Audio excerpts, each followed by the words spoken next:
My greatest teachers are ayahuasca and mushrooms. I was so excited and honored to be invited into an ayahuasca circle and really wanted to go to the source of my traumas, go deep into this work. And while I entered those spaces, I had to navigate different kinds of microaggressions. Someone touched my hair, someone asked me if this was my skin tone. And so noticing that my defenses were very present, there was a limitation for me. Do I go into my racial traumas? Do I go into the images that I'm experiencing because I'm just not sure if the space can hold it? I needed to be in a space that could hold racial trauma, but also be in a space that where people looked like me, that had similar life histories, and was able to find it. Welcome to Voices of Esalen. I'm Sam Stern. Today my guest is Mary Sanders, founding board member of the People of Color Psychedelic Collective, an organization that provides psychedelic education to historically marginalized communities in order to foster empowerment and healing. Mary is a psychotherapist who specializes in exploring the depths of transgenerational trauma and, in her words, peeling off layers of oppression and cultural conditioning. She's certified in psychedelic-assisted therapies and believes that plant medicines can serve as tools to effectively heal trauma. During our discussion, we talked about her experiences as the only Black person in psychedelic circles and what constitutes a safe space for her as she attempts to explore her own healing. We also touched upon what kind of barriers have to be dismantled for BIPOC folks to access psychedelic-assisted therapy, why there's often an earned skepticism in communities of color around psychedelic studies, how the war on drugs has affected people who might seek psychedelic therapy, what trends in psychedelic research and psychedelic training education she finds especially intriguing, and what she wishes a majority white populace might do to create a more easeful experience around psychedelic healing for folks of color. It was a great conversation, and I am so grateful to Mary Sanders for sharing her honest thoughts and time with me. Back in 2018 into 2019, I was studying psychedelic assisted therapy at CIS, so California Institute of Integral Studies. And I was so excited to be part of this pioneering program. And when I was a student there and kind of started to move within the psychedelic community, I noticed that I was one of very few people of color, and sometimes, maybe one of two or three other Black people in the space. It became really challenging for myself. I would bring up a lot of questions around the research and the lack of people of color, and being a student and really excited to bring these practices into communities that I've served, typically, Black and brown spaces and folks with multiple marginalized identities, and just wasn't feeling like I had the research to back up, like, what does this look like for brown folks? What does this look like for undocumented folks or the LGBT community? And so as I kind of moved in those spaces, I felt like often I might have been one or two people that would present these questions. They might be dismissed or invalidated, and noticing that I'm slowly kind of shrinking in those spaces and still wanting to hold this really important and strong voice, and also acknowledging my place of privilege to, be a licensed practitioner, a social worker, and be able to access these certificate programs that are very expensive. And, in these spaces, I realized that I often felt depleted. And, I had to take these conversations to my therapist and really work, on supporting my voice and then talking to other people of color. And so being part of the People of Color Psychedelic Collective, I noticed that I felt more energized and nourished and excited, and realize that, wow, I'm sure other people might feel the same way. Going into a space, seeing other people that look just like you, that have similar life experiences, shared histories, ongoing challenges, exploring and managing systems of oppression. And so when I participated in a conference, I heard Ife Tayo Harvey speak and talk about the POC Psychedelic Collective And so immediately, wanted to join, wanted to learn about it, and became a founding board member. Would it be fair to say that some of the psychedelic circles that you had participated in weren't really equipped to deal with racial trauma and systems of oppression? Yeah, I was so excited and honored to be invited into for example, an ayahuasca circle, and really wanted to go to the source of my traumas and really go deep into this work. And there was a limitation for me, and also kind of hesitance around, do I go into my racial traumas? Do I go into the images that I'm experiencing? Because I'm just not sure if the space can hold it, especially if, I'm kind of navigating these microaggressions, holding these defenses while wanting to go deeper, but also my inner voice saying, just hold on there. Really noticing that I needed to be in a space that could hold racial trauma, but also be in a space where people looked like me, that had similar life histories, and was able to find it. It took a little bit, but it's present in the Bay Area. Could you talk a little bit about how you first became interested in and acquainted with psychedelics? Yeah, great question. As I mentioned, I'm a licensed clinical social worker and really excited about working in trauma and love working with PTSD. While I was living in San Diego, I worked for a community clinic, and most of my clients were immigrants and refugees from Iraq and Syria. And so while I could hold the space with them and be present and explore the war trauma that was very activated in their body, and especially for Syrian folks continuing to experience war trauma and losses in their homeland. At that time, I realized the limitations that I had with talk therapy. I knew that some folks had left their country many years, and it felt like they were just there yesterday. And so when I heard about MDMA for PTSD, it really motivated me to think about, wow, here are these folks that have been suffering from this war trauma. What would it be like to be able to share that medicine with folks who suffer from war trauma, but also suffer, folks here that are suffering from community violence or transgenerational trauma, and how, what an honor and a privilege to be able to create spaces for Black and Brown folks.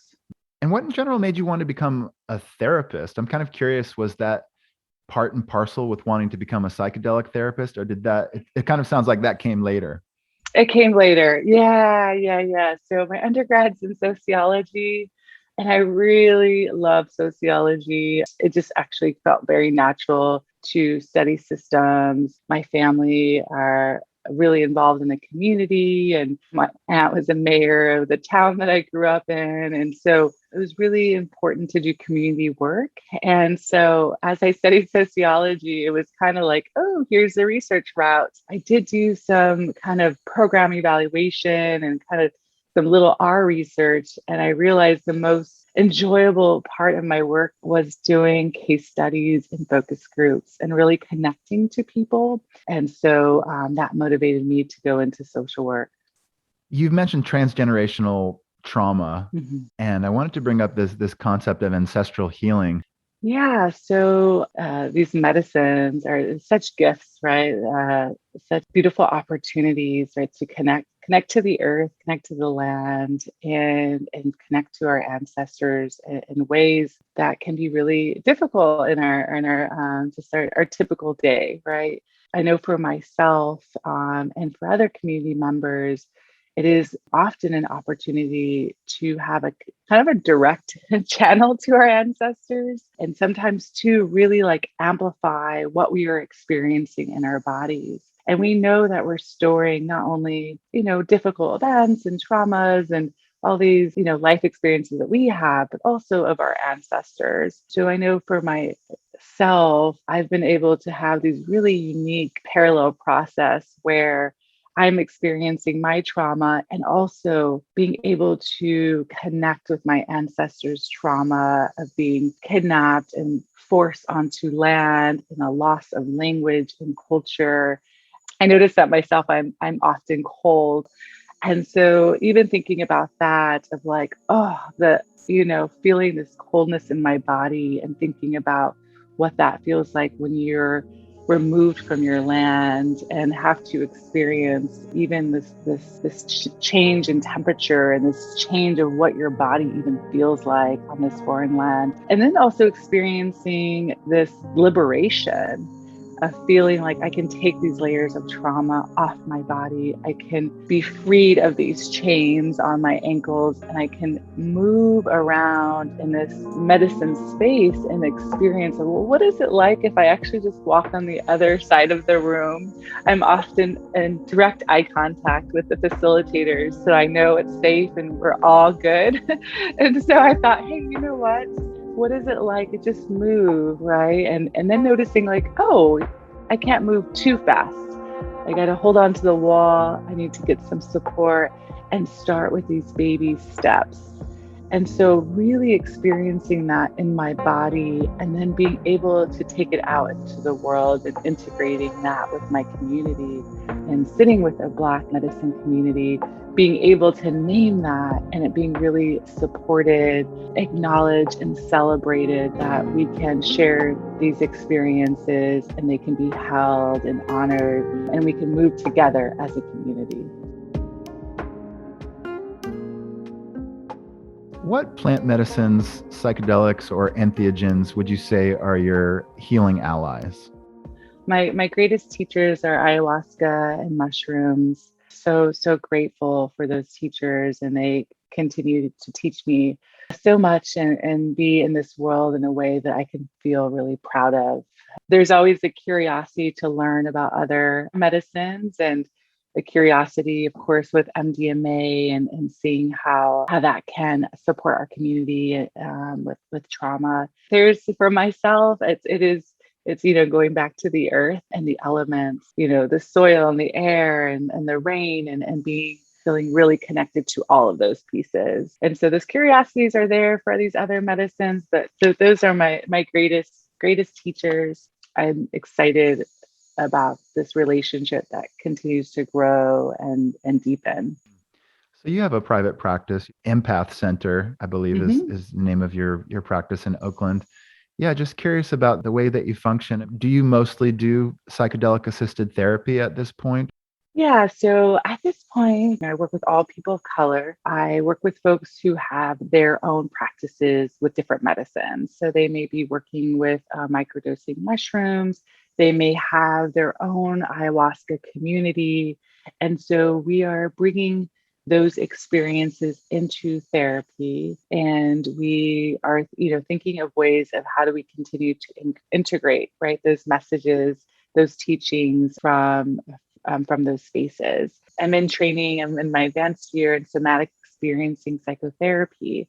And so being really in the body and really helping my clients connect to their body, connecting, to right the sensations, to our breath, to our impulses, really empowering those practices so that as they continue to work with medicines, they have right the tools to go deeper into the experience.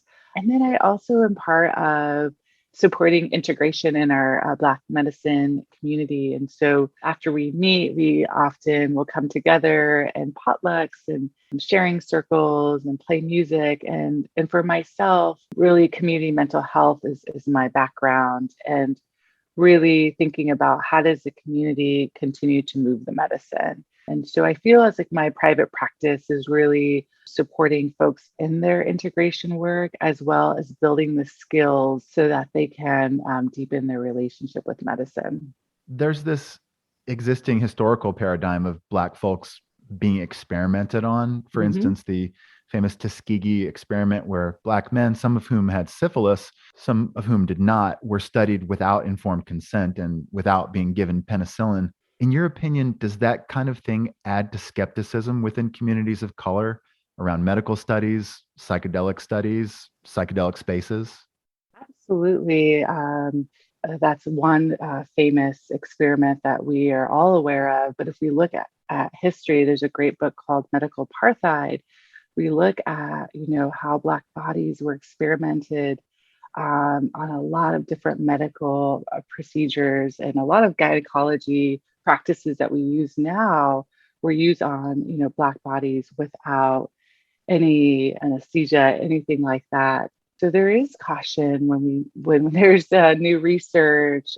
There is caution when we've only seen like white folks, right, using psychedelics. Like, oh, that's a white folk thing.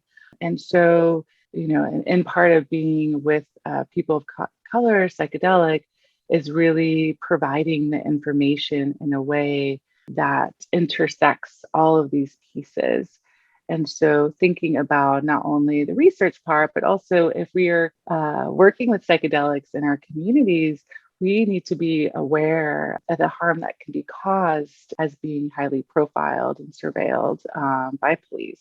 So there's the research part. And I think, any type of research, we do want to be really informed. We want to know who's the board, if we have any grievances. We want to also just be really thoughtful and ask questions around, are there practitioners that have worked with racial trauma? Are there other practitioners that are people of color? And really asking these questions so that while we have this access to research, it's also being held in a culturally attuned way. And so these are all really important questions. And as we can see, a lot of cases arising around sexual abuse in the psychedelic community, it's important to have these conversations. It's important to understand consent. It's important to reach out to our friends and our community members and take our time as we make these decisions, whether it's research or working with a practitioner or guide. Mm. One thing that comes to mind too, as we speak about historical paradigms that might frighten folks of color around psychedelic studies, is the history of the war on drugs. Do you find that that is something that must be addressed or thought about with regards to engaging in psychedelic healing and psychedelic therapy? Absolutely. We can't talk about psychedelics without talking about the war on drugs, right? There's folks that are imprisoned right now for cannabis. While many of us can move freely with cannabis, while there's a whole industry, cannabis industry, it is important that we are aware of the barriers to access psychedelics and how people can be targeted and profiled and arrested. And so I think it's really important for folks to be aware of their local laws, to be informed and educated around holding spaces, ways to de-escalate, and to really avoid, right, engaging and involving any police. And so part of being in the POC Psychedelic Collective is creating spaces to have those conversations so that folks can feel more confident, that we can all make decisions to keep ourselves safe, and think about, as I, may have access to psychedelics, continuing to hold space around the war on drugs and the people that continue to be harmed and arrested and currently are imprisoned. Part of what you do at the People of Color Psychedelic Collective is highlight people of color's contribution to the field of psychedelics. And I would love for you to, if you feel open to it, kind of educate me and my audience a little bit, because often when we speak about the history of psychedelics, and I'm guilty of this too, it's kind of the same old story. It's Timothy Leary, Richard Alpert, Ken Kesey, let's go. Mm-hmm. How can we work on crafting a new and more complex narrative that's both inclusive and truthful? Right. And so often, right, we talk about these people and even in the, some of the classroom environments I've been in where it's like psychedelics just happened, 50 years ago. And it's like, oh, what about the folks, the wisdom holders that been carrying this medicine thousands of years? And what about the folks who survived through colonization and had to hide these medicines in order to keep their traditions alive?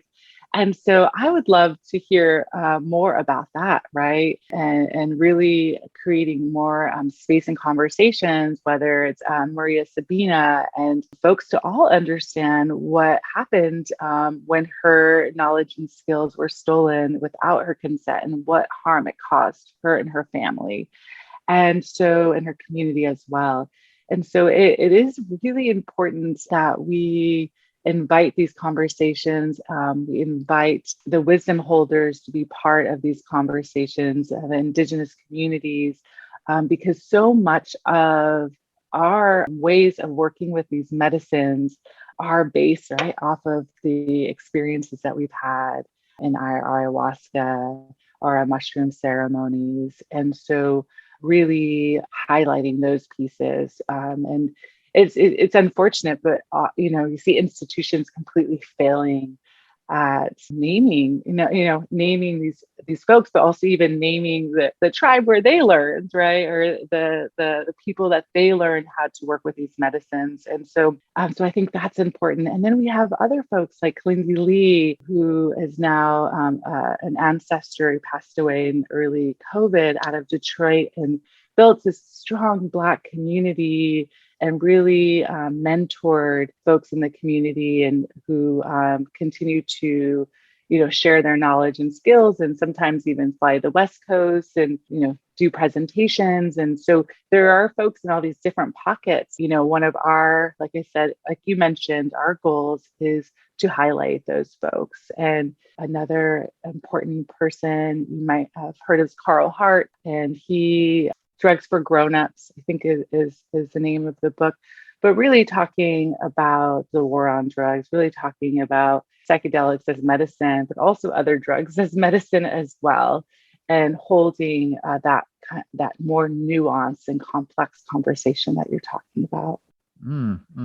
Yeah, that's really helpful to speak and name folks and disrupt the iterations of the narrative. It's like George Washington, you know what I mean? The whole Yeah. Leary Albert Keys is just, it has become something in a history book that is just iterated and iterated. And when the story is mostly told by white people, it gets pretty complicated. That's why I'm really grateful and interested in the work that you're doing right now. Mary, what is your opinion on the level of diversity and inclusion at this moment within the world of psychedelic therapy? Do you feel like we have a long way to go, or what are some of the encouraging signs? Yeah, so I'll just speak to kind of my experience in the U.S. because this was where I operate. But yeah, we have a long way to go. When I enrolled in psychedelic assisted therapy, I thought psychedelics, paradigm shift, disrupting mental health, challenging systems, really, bright-eyed, bushy-tailed, very, very excited. And then what I slowly learned is that these practices are within these institutions that continue to perpetuate the systems of oppression that are already present. If I enter a classroom and the professors are mostly white and the teacher and the students are mostly white, then that's what we're going to see. It really has to start in leadership, and it really also has to come from an anti-racist model. We can't, just move in the world and talk about trauma without talking about the experiences folks have every day, seeking mental health, seeking medical care, walking in their neighborhood, just the everyday experiences. And so, as excited as I was, I have a different excitement now, and that is really being part of a movement to build people of color spaces, being part of seeing a younger generation that's really excited. And, of course, I'm part of that younger generation, but seeing folks who are just getting out of grad school and are really excited and being able to supervise and mentor those folks. And so, I'm hoping as more people of color are trained and, moving towards being practitioners and particularly the medical model, that then there will be trainings that will really reflect the needs of people of color. Mm-mm. You spoke the word anti-racist, which triggered this thing in my head of just looking at the news in the past probably like 6 to 12 months, and there's this insane reaction towards critical race theory. The whole thing has kind of like filled me with this pessimism around some of the gains that were made. There was a moment of reckoning in 2020 Hmm. when George Floyd was killed, where it seemed like for a couple of weeks at least, the country was ready to reckon with the racial trauma of this country. And there's been a great pushback. I'm just wondering, with the work that you do, how are you feeling at this moment with regards to optimism around the country being willing to grapple with some of this? Yeah, it's so interesting. I There's a bookstore, Marcus Books here in Oakland. It's a Black-owned bookstore, and I went in there. So summer of 2020 during the uprising. So I talked to one of the owners, and I was like, "Wow, looks like you all are busy. Like this is so great. All these books." And they said, "Nah, we've been here for 30, 40 years. We've seen it before." And I just really appreciated that because in that moment was just these words of wisdom, this acknowledgement that we feel this surge of urgency. And once, folks get back into their busy lives, things just slowly kind of trickle down, fall down over time. I was also just really curious, is it is this possible, right? Can we really do the long-term work, right? Do the generational work that needs to happen? I think, when you ask the question, I think of the owner there at Marcus Books and this acknowledgement that, we this is kind of a trend or a pattern.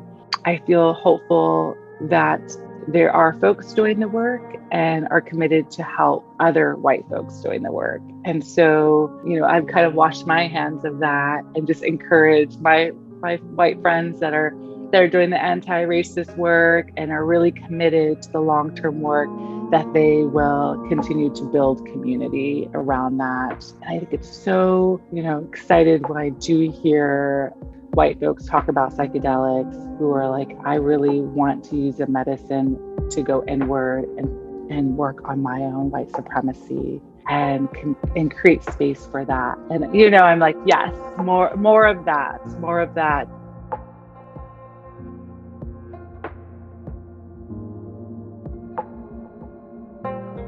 One question I always kind of ask the folks who I interview around the question of psychedelics is, are you a psychedelic evangelist? Do you believe in the powers of psychedelics to do large things like change culture, help us interrogate ourselves around issues such as racism? Or are you, Mary, amongst the camp that's a little bit more, not skeptical, but a little, you want to pull a little bit back and you say like, well, not necessarily, just because you take ayahuasca, you may not actually be equipped to build a better society. Absolutely. Yeah, definitely the latter. Because I've seen it, I've experienced it. Yeah, I've had friends that you know, had invited me to the ayahuasca space and then had to kind of end friendships because their own white supremacy was alive and well and impacting me and our friendship. Tony Moss is a facilitator that I work with, and he says the ceremony begins when the ceremony ends. And so we, going into the circle, working with the medicine, feeling that sense of oneness, which is an amazing experience. It's nothing like anything else. But what do we do with it? How do we move with our family, with our friends, with our community, at work? How do we, be aware of our own privileges? What does it look like day to day? How does that integration work look like? If we are just moving with white people and that are not going to challenge us or reflect some of maybe our problematic behaviors or question us, then we're just going to continue to move in the same ways. We may continue just to help people that are closest to us, right?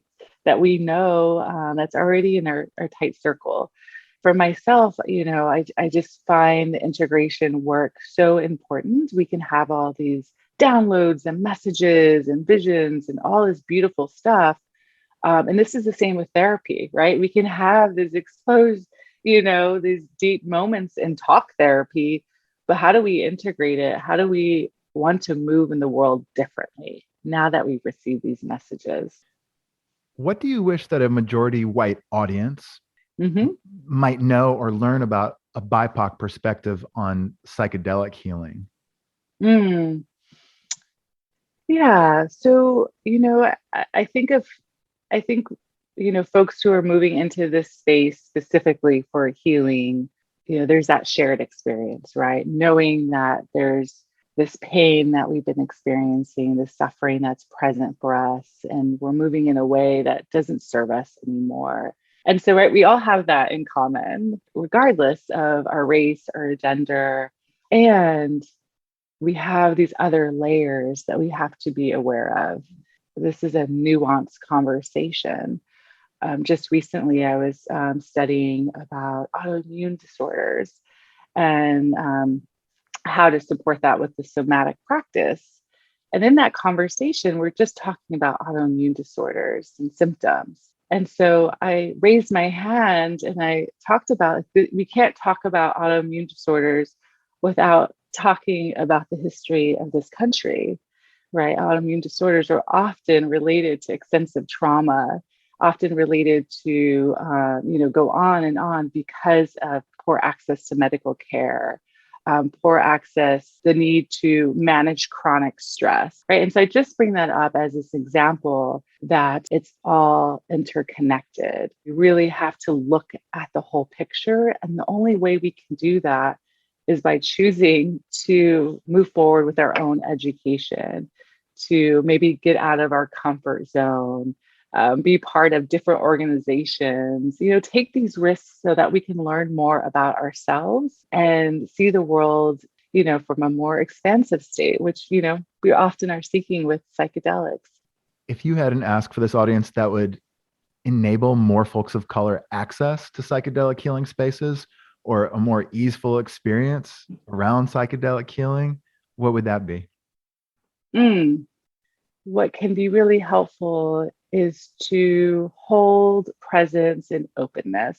Sometimes listening can be more powerful than talking. It's so often, right, with privilege comes with taking space, whether that's our presence, whether that's our voice, whatever that might be. And so I think it's really important to, have some spaciousness, be open, and also continue to work really on your own anti-racist work. I think that is kind of the golden ticket, right? Is just continue to do your own inner work so that you can be present for other people. So, Mary, what are your favorite resources that you point folks to who are interested in psychedelic education or psychedelic therapy? Yeah, wonderful. So, as you know, I'm part of the People of Color Psychedelic Collective, and so you can check out our website and, of course, all the resources there. Dance Safe is a great organization that provides a lot of education around harm reduction. Students for Sensible Drug Policy, another great organization. There's also Ancestors Project that often provides education and connection to community gatherings and opportunities for trainings. One of my dear friends here in Oakland is a founder and owner of Doorway Therapeutics and is creating pathways to ketamine assisted therapy. So I think that's a really great resource to learn more about. And then there's all these other new ones that are popping up. I know, for example, SPORE in Colorado, they're doing a lot of great policy and advocacy work. It'll be interesting to see as things change over time, and really exciting to see, right, the diversity that can come from that as new orgs are developed because of a lack or a gap in services. And how might a prospective client of color find an appropriate or like minded therapist to guide them through a course of psychedelic therapy if they're interested? Like I mentioned, I learned about my medicine circle through a conversation actually I overheard. And I was like, hey, I am hearing that you're going to have a Black medicine circle and I need to be part of this. And so, I think what's really exciting about the community gatherings is that people can build community and in that community identify referrals. So if someone, is looking for ketamine assisted therapy, like that is legal. There are clinics. Like I mentioned, Doorway Therapeutics here in Oakland provides care. And then, of course, there's places all over the country. But of course, if you're working with, psilocybin or other medicines, often it's word of mouth. It seems like now there are people who might be organizing people of color gatherings that are going to the Amazon and doing that kind of work. So I think those opportunities will slowly become more and more available as people kind of develop their own organization around it. But we are really, really close to MDMA-assisted psychotherapy being legal and probably psilocybin-assisted psychotherapy being legal at rather soon. Is that true? Yeah, I think within the next couple of years. What year are we? So probably the next year or two, definitely for MDMA, absolutely. And that's really exciting. And, there are more people of color, there are more opportunities for people of color to be trained in the MDMA model with MAPS. I know that they had a training for people of color about 2 years ago, and there might be another one. So that's really exciting to get more and more people trained. So as these clinics are open, folks can have the opportunity to choose if there's someone that looks like them or has their shared history, and that being part of like your healing work, right? Being empowered to be like, yes, there's other people. And I would love to like, consult with these two practitioners compared to being like, oh, I'm stuck with this one MDMA therapist, and that's all that is all who I have available. So I'm really, excited that more practitioners are being trained. Of course, not at the rate, right? There's just going to be such a great need. But hopefully there's more and more trainings will become available. And looking maybe like 5 or 10 years ahead in the future, how do you envision your own healing work and your own healing practice being embodied? Great question. I'm really hoping, I'm really excited to see my own healing work the next 5 or 10 years. And with that really means of how I can be in this world and how I can hold space for others. Just in the last couple of years, just really going deeper into the medicine and deeper into somatic work. I've kind of seen like the lightness kind of come in my body and the openness to take on, more challenging experiences. And in the work, I'm really hoping that I can help support, build more and more community work. What I've noticed about myself is that there's so much movement in psychedelics. It's like flashy and sexy and all of that. And I think the medicine keeps me grounded, but also kind of going back to the core of my work is being in community and thinking about what are ways that these medicines can be accessible, but what are ways that we can continue to come together as community and not only through the challenging and dark times, but also in celebration and in joy and sharing families and watching families grow older. That's what I'm most excited. I kind of imagine like growing up, going to like your rec center, right? Where you just like different families are playing different kinds of activities. And what could that be like as we integrate medicine, right? Through dance, through drumming, through talking, through somatics, through all these different pathways that really help us kind of move towards that stage of life that, uncovering the next layers. Mary Sanders, thank you so much for joining us today on Voices of Esalen. It's been a real pleasure to speak with you and learn from you. Thank you. And I really appreciate the time and space and all these wonderful questions.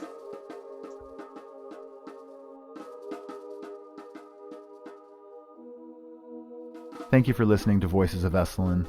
Today's episode was produced in conjunction with Shira Levine. Our music is by Nico Holloman. If you're enjoying the show, please support us by sharing on social media or by going to your favorite podcast player and leaving a review. It really does help. Until next time, be well.